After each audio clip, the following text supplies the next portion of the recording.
Hello everyone, welcome to my YouTube channel. I'm Dr. Sunija on a journey to the UK through the blood pathway. Today in this video we are going to learn basic anatomy of kidney and related structures. Kidney is a retroperitoneal structure and extends from the T12 to L3 vertebrae in the rack position. The right kidney lies lower than the left because of the large size of the right lobe of the liver. The right kidney usually is related to the rib 12 posteriorly, whereas the left kidney is related to the ribs 11 and 12 posteriorly. Each kidney is invested by a firm fibrous layer of renal capsule, and which is in turn surrounded by the layer of renal fascia, which divides the fat present around the kidney into two regions. There are two layers of fat present outside each kidney, the perirenal or the perinephric fat lies in the perinephric space, that is the space between the renal capsule and the renal fascia, and the pararenal, also called as the paranephric fat, lies external to the renal fascia. Each kidney has an indentation, the hilus, on its medial border through which the ureter, renal vessels, that is renal artery and vein, and nerves enter or leave the kidney.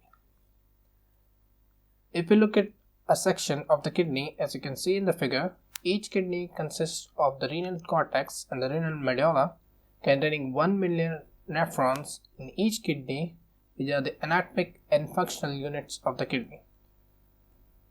Nephrons are the functional unit, not cells. Each nephron consists of a renal corpuscle found only in the cortex, a proximal convoluted tubule, Henle's loop or loop of Henle, the distal convoluted tubule.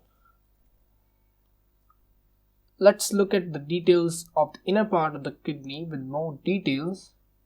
Cortex forms the outer part of the kidney and projects into the medullary region between the renal pyramids as the renal column.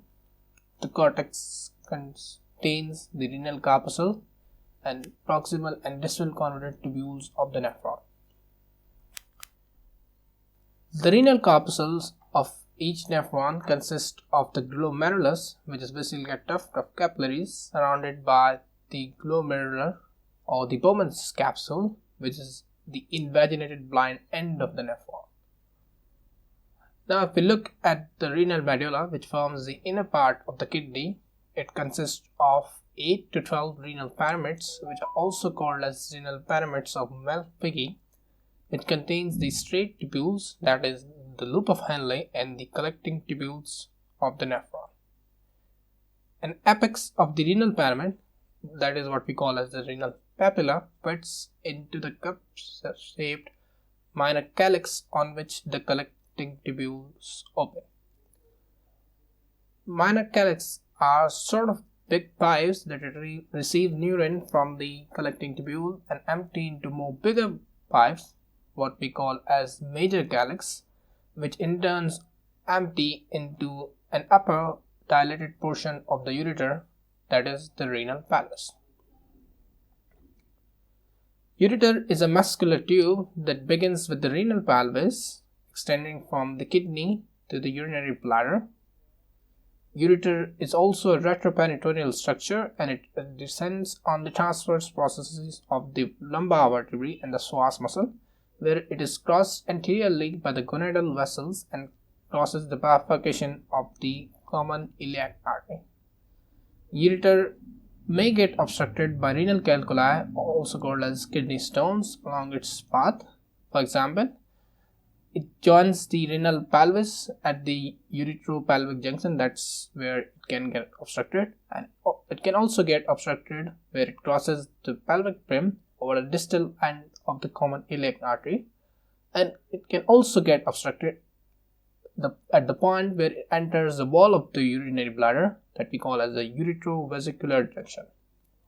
The ureter receives blood supply from the aorta and from the renal, gonadal, common and internal iliac, umbilical, superior, inferior vesical, and middle rectal artery. It is innervated by the lumbar, that is a sympathetic division, and the pelvic parasympathetic splanchnic nerves. Once the bladder is filled, It let the urine out through the urethra by the process called voiding. I hope you enjoyed this video. Thanks for watching. If you found this video helpful, don't forget to give it a thumbs up and share it with your friends. For more educational content like this, be sure to subscribe to my channel and hit the notification bell so that you never miss an update.